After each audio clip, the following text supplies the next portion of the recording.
Your children are not your children. This is something that I have been seeing since the beginning of the week. I have been summoned by a black woman who has a boy who has been acting a little different than usual. So she asked me for guidance, assistance, or possibly an exorcism on her son because she feels like that's not who she birthed. And so, in the beginning of the week, I didn't even write this down, but I just thought about it today because we know school was coming back. Summer's kind of closing out a little bit. Things are changing. And I see my astral body get up, put on a little turtleneck in all black because I've been wearing a lot of black. She takes my good boots. Look at these boots. The girl went on a mission in a trench coat. I said, "Is that my boots, girl?" She's like, "Yeah, and she a baddie. She knows she a 10, okay?" So I literally see my astral body go to this black woman's home. We greet each other, say hi. I look around the house, and we both are in the kitchen in like the hallway area, and we talk about the issues concerning with her son. And she's telling me that his behaviors is out of this world. He's disrespectful. He's hitting, beating her. And this boy is all but what, 10? He's a black boy. He's big, like a little pot belly. And she's telling me, I think my son's a demon. So while she's telling me all the issues that he's been having and the behaviors, I understand the gist of what's going on. So I look around the house to see if she lives with anybody else. Spirit tells me it's just her and the boy. I read her brain to make sure that there's no man in the house, any type of abuse that's going on, because those are factors you need to do before we go and, talk to the boy. No husband, no boyfriend, nobody else is in the picture. Spirit tells me that she is a loving mother. She will do anything for her son. That is her only son. And she's well off. Okay, the house is big. It's nice. She's in a muumuu and her hair is wrapped up. Natural face, beautiful looking woman. So while she's telling me all these issues that's going on, I turn my head a little bit. The little boy's in the living room watching TV. And so he gets up while we're talking. He's on my left side. And he's like, "Mommy, can I get some chips?" And some other type of snack that I can't remember. And she said, "No, honey, not right now. You see me talking to this woman. I'm in a meeting. Not right now."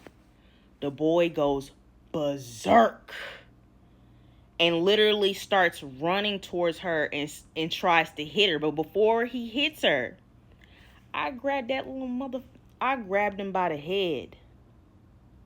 And I felt them naps roll in the back. Them naps like he ain't been combing his head or washing his ass. This is what this boy reminds me of. Y'all ever watch Boondocks? Y'all remember that episode when Riley was with little Milton? And little Milton was driving his grandma crazy, stealing her car, smoking cigarettes. Yes.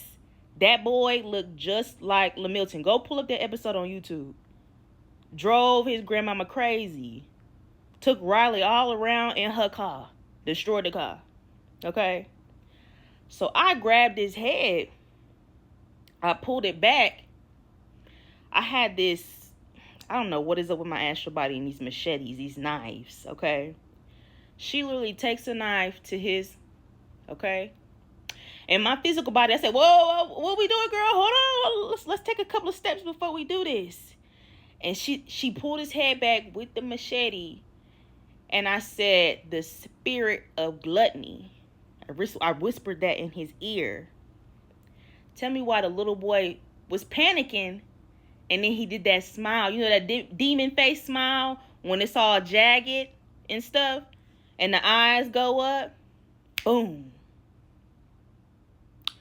The mother started yelling, please don't kill him, please don't kill him. And I said, your son is not human. That's a demon. That ain't your son. Something's either taken over your son and he was born like that. And she was like, well, what should I do while I'm holding him? Because listen, he's trying to fight me, punch. I can hold this little nigglet. That ain't nothing to me. Them punches don't do nothing to me, little boy. He was scared out of his mind because he was helpless when he seen he was in front of a real demon, a real OG who's been in the game for hundreds of thousands of years. I'm old as fuck, okay? Scared out of his mind. See, the thing about demons, they don't understand once they take in a human form, they have to deal with the human characteristics. They have emotions, feelings, okay? They have to be at the mercy of their parents. Yeah, they might act crazy and everything like that, but you can control that little bitch, okay? You can control that motherfucker. She's like, well, what should I do? Don't kill him, don't kill him. I said, listen, kids like that will be engulfed by the system. The jail system is waiting for them. We either can, if it's something that is taking over his body like a worm, a parasite, because you can see it on children. They'll have them dark circles under their eyes, their bellies protruding and stuff like that. Their diet, the stuff that you're feeding them, that worm can take over their brain. And yes, their behaviors start getting erratic. They start having these demon qualities, but some of them have found doorways or gateways to get through your body, access through your body, because you were so low. The person that you procreated with was so low. You don't know who you actually procreated with, and that demon found a doorway to get through. So it can go either way. Either he was born like that, or his body got hijacked and was like that. And yes, that can be released. Yes, it can be reversed.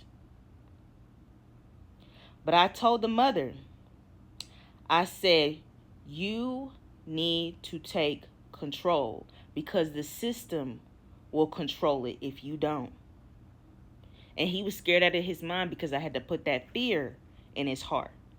It's always the heart. You work on the heart. But if you're feeding him bullshit, what's feeding the parasite, he will continue to act like that. So I told her, I said, take the TVs down. Take the iPads out this thing face. The phones, all of that. He gonna be reading the books. He gonna be walking, running, exercising. Because if you don't get into that now, he's gonna wreak havoc on other children. The teachers, and I'm so sorry, teachers. I know it's coming. It's around the block. You have to be dealing with all these kids and babysitting again. It's coming. It's coming. But you gotta understand, we under some serious warfare. Now, him personally, I feel like I could work on his soul. But you got to put a little fear in his heart to get there. A lot of boys do, compared to females. But I told her, I said, listen, this one don't look human. But he is under the characteristics of a human being. And you can control that one. But if he doesn't want to listen, the system. Give him to the system. The system's going to do something to him and put him in a jailhouse, or whatever nefarious jobs that they put him under. Because, yes, they give these demons jobs. But I want y'all to watch y'all children and what they consume on a daily. Because Spirit is telling me they're touching them. They're putting them on the shoulder, whispering negativity in their ear, and giving the gift on keeps on giving. You think it's just adults? No, it's your children. But when I held that knife up, and I put the fear in his heart, he rethought everything he thought this human shit was. This shit ain't no motherfucking gang, little boy. This ain't no gang. So I'm just telling you, watch your children, because your children might not just be your children. They might have just used you merely as a gateway. Some of these so-called children have been here for hundreds of thousands of years, just like me. But you don't know what they have done in their past lives. They just used you merely as a gateway. So I'm just saying, before you have children, they're going to always show you a mirror of why you should have focused on yourself. Okay? So just think about that. Protect your children and protect yourself and your home, because they out there and they want bodies.